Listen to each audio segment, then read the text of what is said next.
Hey, this is Zacklog the Great. This is not the video I've been planning on recording, but I heard some people talking about this case recently, and I have to get through some of this stuff. I have to get this off my chest. Uh, I recently heard some news regarding Jeffrey Epstein. If you're not familiar with him, Jeffrey Epstein Um, is a resident of Florida, and he also owns a private island in the Caribbean. Um,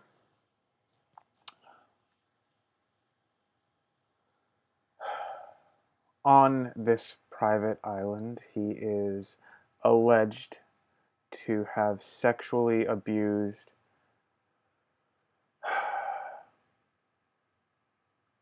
dozens of girls, um, as young as 14.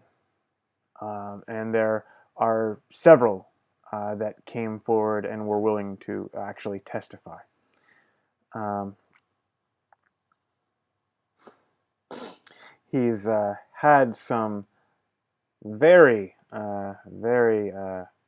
interesting visitors at this island of his, including former President Bill Clinton and Prince Andrew of England. I'm not going to speculate on what, and there are numerous others. I don't have the list handy, but there are several other very uh, well-known, very influential, uh, people who visited him here, him at there, not here, thank God. And I'm not going to speculate about what Bill Clinton or Prince Andrew or any of these other people did while they were visiting him, uh, because I'd rather not get slapped with a libel suit or end up dead. But you have an imagination. So, as I said, several of these girls were willing to testify against Jeffrey Epstein. And for this years of sexual abuse, dozens of victims that we know of. Epstein was sentenced to 13 months in prison. And those finger quotes are because he wasn't actually in prison most of the time. You see, he had this deal where he was on work release 6 out of 7 days of the week, and he spent the night in prison on those days. But he was free to go to whatever work he does 6 out of 7 days a week. It's like the time actually in prison is 2 months, 3 months, maybe, if you count the time he's asleep. And I heard about this, and this got me thinking. And I heard about this in a video done by Stefan Molyneux and Mike Cernovich. I'll put a link to that video below. But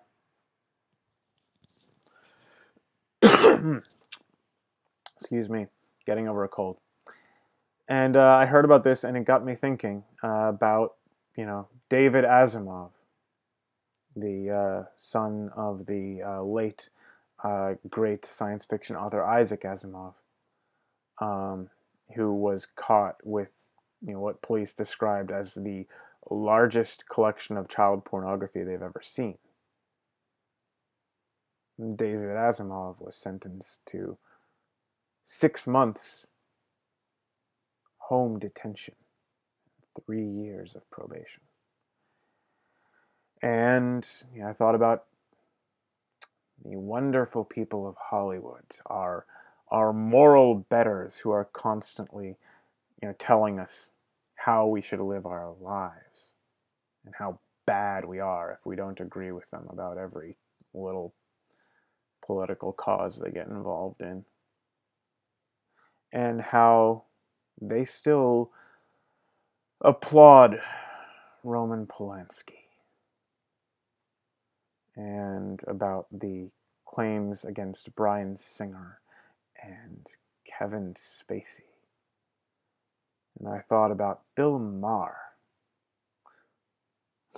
who on his show, on television, before the entire country, publicly defended a woman who, a school teacher who got pregnant by a 12-year-old boy. He defended her, not saying she didn't do it. He defended her saying, "How dare we judge their love?" Interesting tidbit, interesting little fact. Bill Maher's production company, and you can check this. You can go look this up yourself. Bill Maher's production company is Kid Love Productions. And, I thought about the accusations of Corey Feldman that sexual abuse of children is rampant in Hollywood. And I thought about the Muslim rape gangs plaguing various towns in England, Rotherham, Telford, God only knows what other places. And they operated for decades. Sorry, maybe not plural decades, at least a decade. Impunity. Raping and gang raping and prostituting English girls as young as 12. Sometimes, apparently, with the protection of the English police. And I thought about the sexual abuse scandals in the Catholic Church.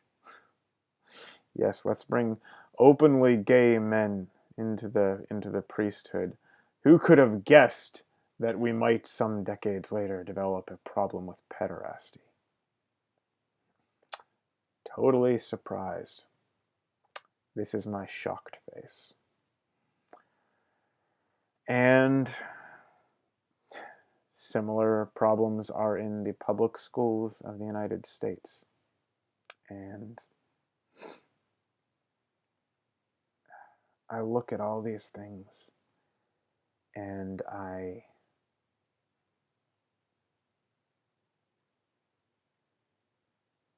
look at the patterns and I put it all together. And the thought I arrive at, I don't know what other terms to put this in. Are we literally ruled over by a cabal of pedophilic monsters, of demonic creatures walking around looking like humans who enjoy sexually preying upon children? Is that who rules over us?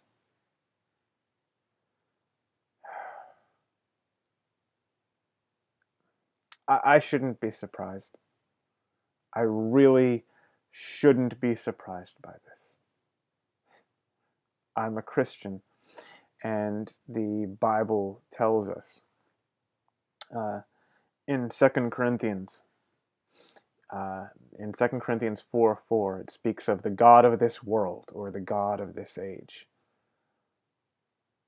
which is Satan. Ephesians 2:2 similarly refers to him as the ruler of the kingdom of the air.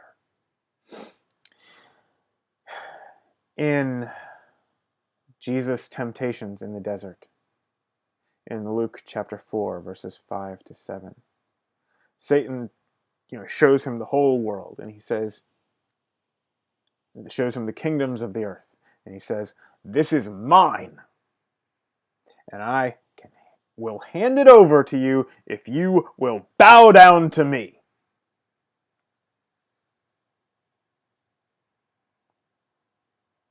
Jesus doesn't bow.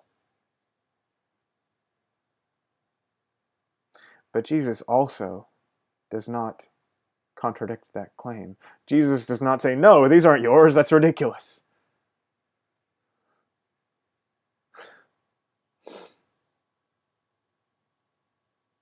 We are, it's pretty clear, from the Bible, we are on enemy territory. God, in Genesis, God gave, control of the earth to us. And when we chose to sin, we handed the keys over to Satan. And that's where we are today. But so I shouldn't be surprised. I shouldn't be surprised if it is genuinely that bad.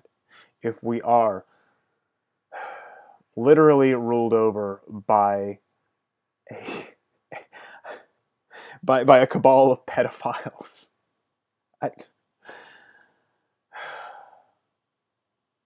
But I still I look at that situation and I wonder. I don't know that that's the case, but it would explain a lot of this. And I look at that situation and I ask, what can I do? What can I do about this? I have no money. I have no power. I barely have a voice. And I've been watching what's been going on the past few years with YouTube and Twitter and Facebook, and it's very clear that if I catch their attention, not only will I have little voice, I will have no voice. They will be quite happy to shut down what I have to say.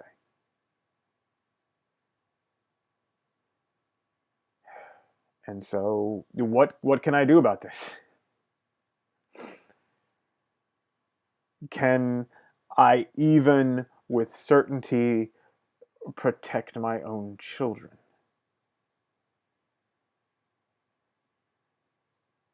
I don't know. And if the answer to that question is no, if the answer to that question of what can I do about this is nothing, how do I live with that?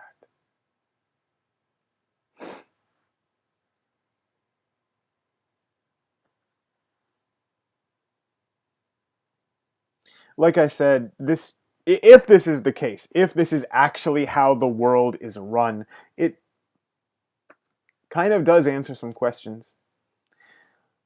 Why is everything from the top levels of our government and the people who shape our culture geared towards the destruction of the family, towards separating children from their fathers?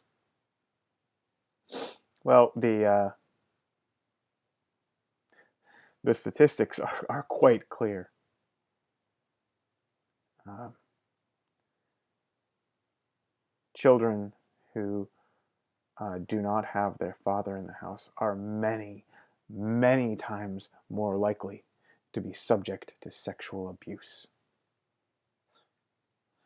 In fact, apparently some of the girls that Jeffrey Epstein has preyed upon come from those kinds of homes.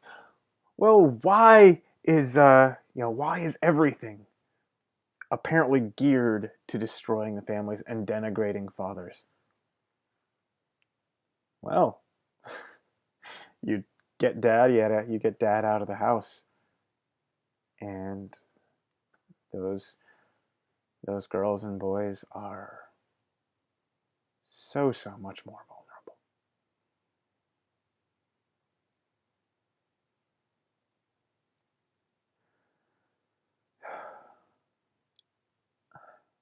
I wish I had some answers. I wish I had a plan of action.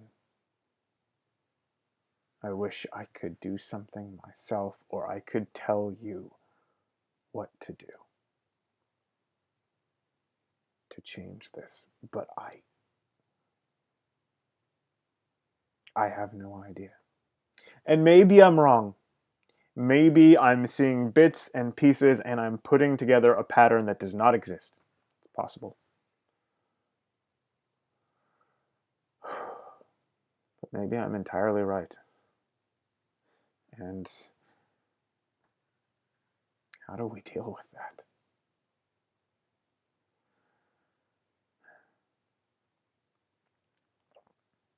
I am a Christian. I have one weapon. I offer you one weapon against this. We can pray. We can worship God. We can follow His commands. And we can pray. And that is not nothing.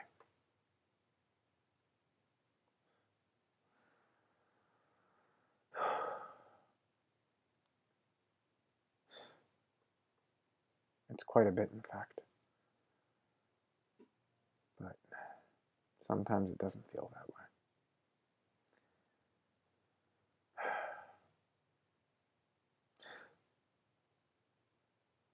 God save us.